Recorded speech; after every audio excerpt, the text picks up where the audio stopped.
మా కొమరెల్లి మల్లన్న మీద ఒట్టు పెట్టినావు, మా ఏడుపాయల అమ్మవారి మీద ఒట్టు పెట్టినావు, మా మెదక్ చర్చి మీద ఒట్టు పెట్టినావు. మరి ఈ రోజుకు రుణమాఫీ పూర్తి కాలేదు.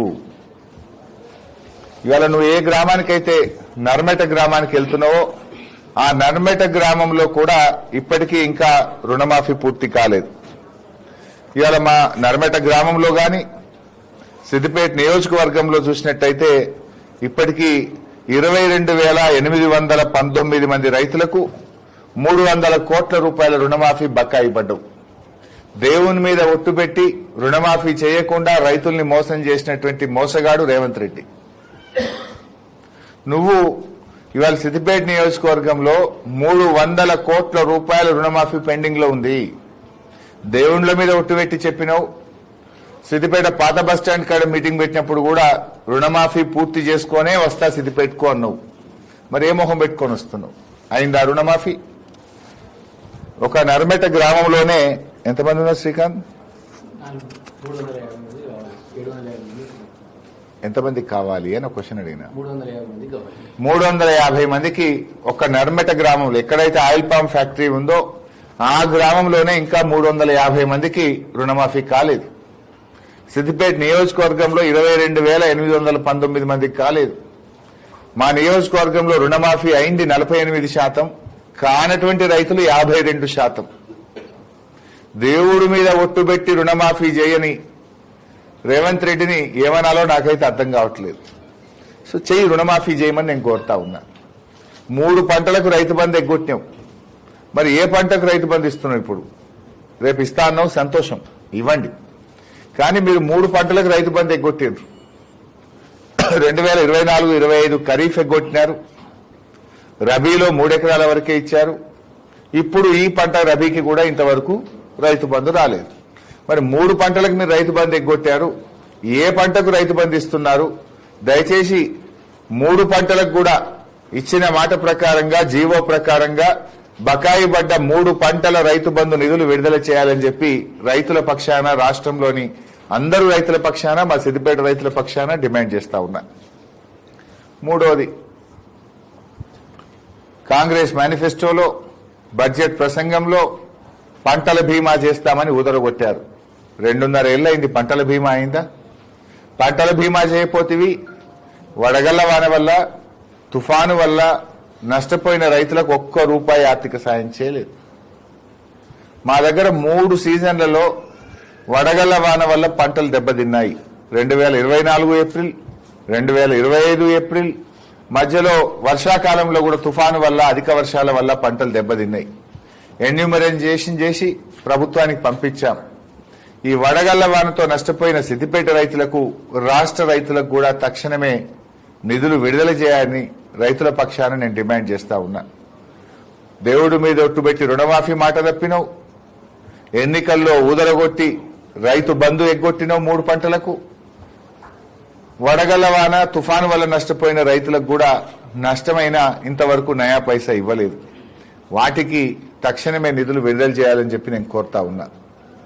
రేవంత్ రెడ్డి గారు ప్రభుత్వం వచ్చిన తర్వాత ఒక్క పని కూడా సిద్దిపేట నియోజకవర్గంలో కొత్తగా మంజూరు చేసింది లేదు. కానీ ఇవాళ మా పనులు రద్దు చేశారు. సరే, మేము కష్టపడ్డాం, భూమి సేకరించినాం, నీళ్లు తెచ్చినాం, మంజూరు తెచ్చినాం, పనులు పూర్తి చేసినాం. నువ్వు పలకలు వేసుకుంటున్నావు, పర్వాలేదు, వేసుకో. కానీ మీరు ముఖ్యమంత్రి అయిన తర్వాత మా సిద్దిపేటలో 1,070 కోట్ల రూపాయల పనులు రద్దు చేశారు. ఆన్ గోయింగ్ పనులు అర్ధాంతరంగా ఆపివేశారు, మధ్యలో నిలిపివేశారు. నేను ఈ ప్రెస్ మీట్ పెట్టే ఉద్దేశమే రద్దు చేసిన 1,070 కోట్ల రూపాయల పనులను పునరుద్ధరించాలని నేను డిమాండ్ చేస్తా ఉన్నా. మేం చేసిన పనులకు పలకలు వేసుకుంటున్నావు, వేసుకో. మాది శ్రమ ఫలితం, నీది పలకలు ఫలితం. నాకేమీ బాధ లేదు. ప్రజలకు అందుబాటులోకి వస్తే చాలు. నా కష్టం ఫలించింది, ఇలా ప్రజలకు అందుబాటులోకి వచ్చింది. I'm happy with that. పలక ఉంటేంది, లేకపోయింది. ప్రజల మనో పలకల మీద మా పేరుంది. శిలాపలకం మీద నీ పేరుండొచ్చు, కానీ ప్రజల మనోఫలకల మీద ఇది ఎవరు కట్టిండ్రు ఆయిల్ పామ్ ఫ్యాక్టరీ అంటే హరీష్ రావు గారు, బీఆర్ఎస్ ప్రభుత్వం కేసీఆర్ గారని ప్రజల మనోఫలకల మీద మా పేరుంది. శిలాఫలకాలతో నాకు వచ్చేది లేదు, పోయేది లేదు. కానీ నా ఆవేదన ఏంటంటే ఆనాడు బీఆర్ఎస్ ప్రభుత్వం మంజూరు చేసిన 1070 కోట్ల రూపాయల పనులు మీరు రద్దు చేశారు, అర్ధాంతరంగా పనులు నిలిపివేశారు. తిరిగి వాటిని పునరుద్ధరించాలని నేను డిమాండ్ చేస్తా ఉన్నా.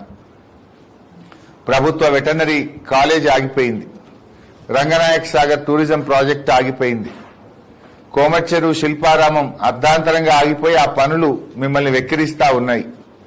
సిద్దిపేట నియోజకవర్గ ఔటర్ రింగ్ రోడ్ పనులు ఆగిపోయినాయి.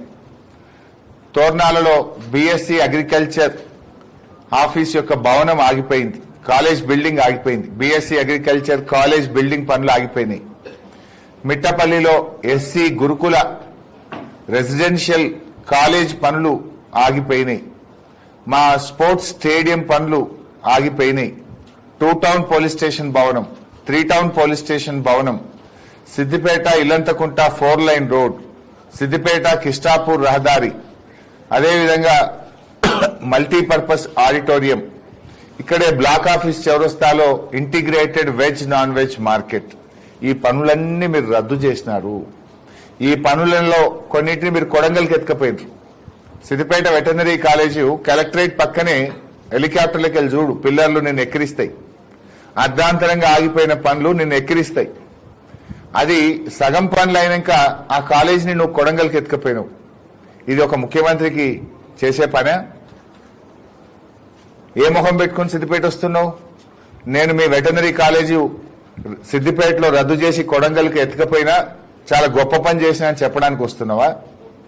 మీ రంగనాయక్ సాగర్ టూరిజం ప్రాజెక్ట్ ఆపేసిన, మీ రింగ్ రోడ్ ఆపేసిన, మీ బీఎస్సీ అగ్రికల్చర్ కాలేజ్ బిల్డింగ్ రద్దు చేసిన, ఎస్సీ మహిళా రెసిడెన్షియల్ గురుకుల పాఠశాల భవన నిర్మాణం ఆపేసిన, మీ స్టేడియం పనులు ఆపేసిన, మీ 3 టౌన్ 2 టౌన్ పనులు ఆపేసిన, మీ చిన్నకోడూరు అల్లిపూర్ ఇల్లంతకుంట 4 లైన్ రోడ్ పనులు ఆపేసిన, ఇవన్నీ నేను చేసిన గొప్ప ఘనకార్యాలని చెప్పడానికి వస్తున్నావా?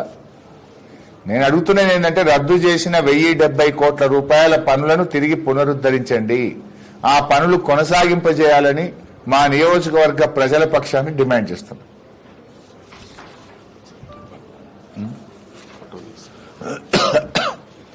తర్వాత సర్లే మస్తు ఉన్నాయి కానీ మళ్ళీ మాట్లాడాల్సి వస్తుంది కదా. రైట్.